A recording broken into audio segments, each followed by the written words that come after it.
Today is gonna be one of those days that you guys are going to love because I've been looking for this thing for a long time. I want my steaks to be perfect. I want my meat to be perfect all the time, and I think I found it, guys.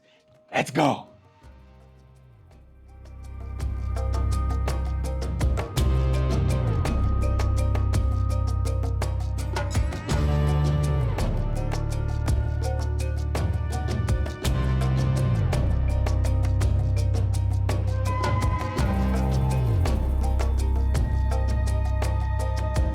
And here we have somebody that's coming straight from Alabama to explain everything to us because there is a lot to know about this baby we have here. It's awesome, guys. This is Matthias, and he's gonna explain everything to us that we need to know about the beefer. Hey guys, this is the beefer. Obviously, my accent is not from Alabama. It's from Germany, and so is the beefer. Handmade, manufactured in Germany. Probably the best device when it comes to high temperature cooking, or it is the best device. And I will show you that looking for a lot of solutions to cook the steakhouse steak with the perfect crust, I think I brought you the solution. 1500 degrees infrared from the top, powered by propane. Awesome. So we will be cooking, or I will be cooking you the perfect steak. We're gonna go through it, guys, but I have a few questions first. How long it takes to cook the perfect steak in this baby? So I would say we have a Josh Premium Meats Wagyu Denver steak right here. And that steak, I would say 5 to 6 minutes. So the secret is you sear it one side at a time. So we do one sear, 1 minute, flip it, do another sear on the other side, and then we let it rest on top of the beefer where we have the rest heat from the burner, from the infrared burner from the 1500 degrees, which is enough heat to let the steak, while it's resting, still cooking, get the core temperature up.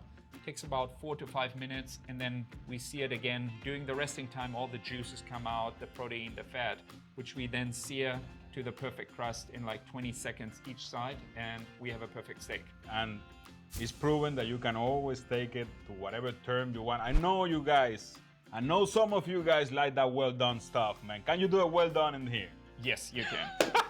You just let it rest longer or sear it in the beginning longer. And the good part is too, I don't like it well done, but even well done, it's still juicy. We all have those mother-in-laws that like that well done stuff and all that kind of stuff, so we have to give it to them too, and this baby can do it all. We can cook from blue all the way to well done, and that's always gonna be, yeah, I know it's always gonna be exactly the term you want it to be, perfect. One of the questions that I have is looking at the beefer, it has a bunch of different slides in there.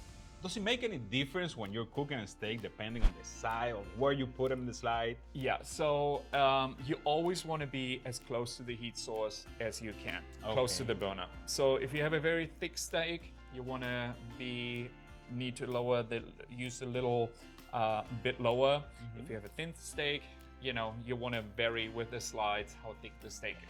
All right, guys, I think I should go and show you a little bit about more in details about the beef here, and then we're gonna start cooking, so keep tuned. We're gonna start cooking right away. So we're gonna cook a steak now. We have the beefer handle, which this helps you to connect the hose to the beefer, the propane hose. And what we do is, I have the steak on the grates, which come with the beefer. We center it on here, and now we're putting it in the beefer. Very simple. So we have been searing the steak for 1 minute and getting it out, flipping it. This is already what we have after just 1 minute of a sear with 1500 degrees. And as you can see while I'm flipping, it's absolutely raw on the other side. And I'm putting it back in for another 60 seconds.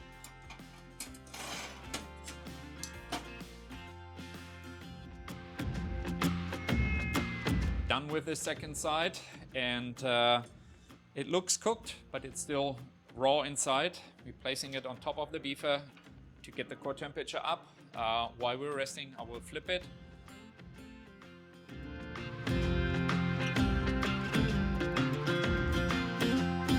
I'm putting it back in, and I will give it like a 20-second sear, which will give us the perfect crust. I will do that on both sides. So very important to get the steak the rest, because while it's resting, it's still cooking. So we want to bring the core temperature up. Just searing it longer doesn't do it. It needs to rest, so that we bring the core temperature up on the beefer with a little bit of rest heat from the burner.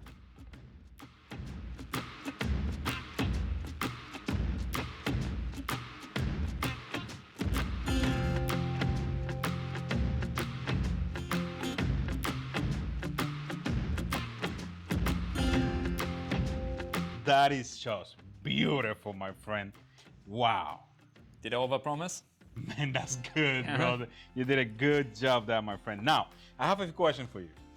Why you didn't put any spices on it before you cooked? We don't put spices on there, marinades or anything, because the 1500 degrees would turn it in lava ashes. All right. So, and people prefer to put salt on it before. You can do that. My preferred way is to do it afterwards. Just a little bit finishing salt, pepper.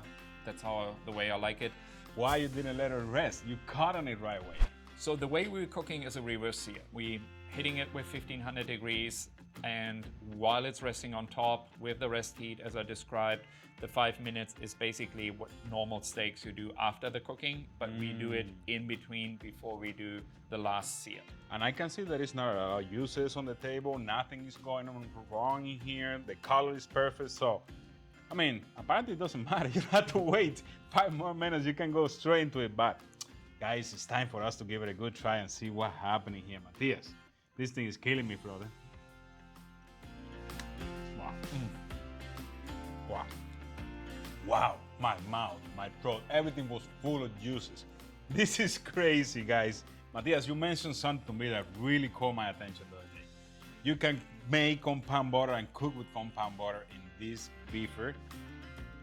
That's the problem I have in my grill. Every time I use compound butter, you get all those flares and all those flames all over the place, and it's really difficult to control the cooking when that happens. Can you do compound butter in this, and how you do it? We can do it. That's why we have the trays on the bottom. We collect the meat juices. I put a stick of butter in it, and I will show you. I brought some parsley. I have some garlic. We will put them on the bottom, cook another steak, and then we will put the parsley, garlic, compound butter on top of the steak, and I will show you. We even can go so far that we have green asparagus. What I like to do sometimes, putting just the green asparagus, olive oil in the tray while the steak is cooking, the asparagus cooking, and when the steak is done, I would just put it slightly under the burner for like 10 seconds, get this nice char on that you know from the steakhouse when you get the green asparagus with a nice char. We replicate that here in the beefer the same way than the steakhouse does it.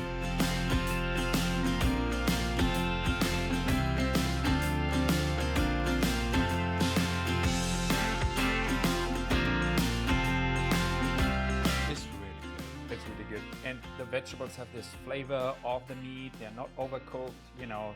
So it's really a great addition to cook a full meal in it, as I said. So under 6-7 minutes we cook now with the steak, with the vegetable, preheating the beef for 3 minutes. So in 10 minutes we have a perfect meal. And there is no way you can mess it up. If you use the measurements on time, you will always get the same result no matter what. The only thing that can change a little bit is the thickness of the steak, I'm assuming. Yes, and it needs to be room temperature. When you cook, get the steak out 2 hours before you cook it, let it sit, get up to room temperature. And as you said, if you do it right and you follow the steps, it's bulletproof. And for you sous vide lovers, this has to be crazy. After you take the steak out of the sous vide, you put it in here. Sous vide and beefer, perfect marriage. That's crazy. Cook your sous vide, take it out, put it in the beefer for like a minute each side or 45 seconds each side where you already have it cooked. So fantastic. But sous vide, talking about sous vide, you can do octopus, you can do a pork belly. Anything where when you do sous vide, you want to do the finishing heat and the cast iron doesn't give it to you or your grill, the beefer is what you need in when you work with it. Can you control the temperature on it? Yes, we can control the temperature. Full on is 1500 degrees. Can we have accessories on this? Yes, that's a good question. We have a burger grid, we have a pizza zone. You can make flatbreads in there. Really? Yeah, and it cooks like in a minute, a flatbread in there. It fits right in there. You heat it up for 10-15 minutes, the stone, and then you lower it to the middle, and then you do your flatbreads. You have your own pizza party at home. We have these beautiful tongs that help you to get in between. We have different bowls. We have a ceramic bowl to cook things in. We even have a carrying bag. The beefer weighs 30 pounds, and with a small bottle, you can take it to the beach, you can take it camping, anywhere you want. And the good part is, it cools down in 10 minutes, so you wrap it up and you're ready to go, which you normally can't do with a normal grill. For everybody that's asking this question, where can we find the beefer? So you go on www.beefer.com. There you find all our accessories. We also have a Beefer XL, which is double of the size. We have a Beefer XL Chef, which is for outdoor kitchen, which can be bought in natural gas or propane. The other models only run on propane.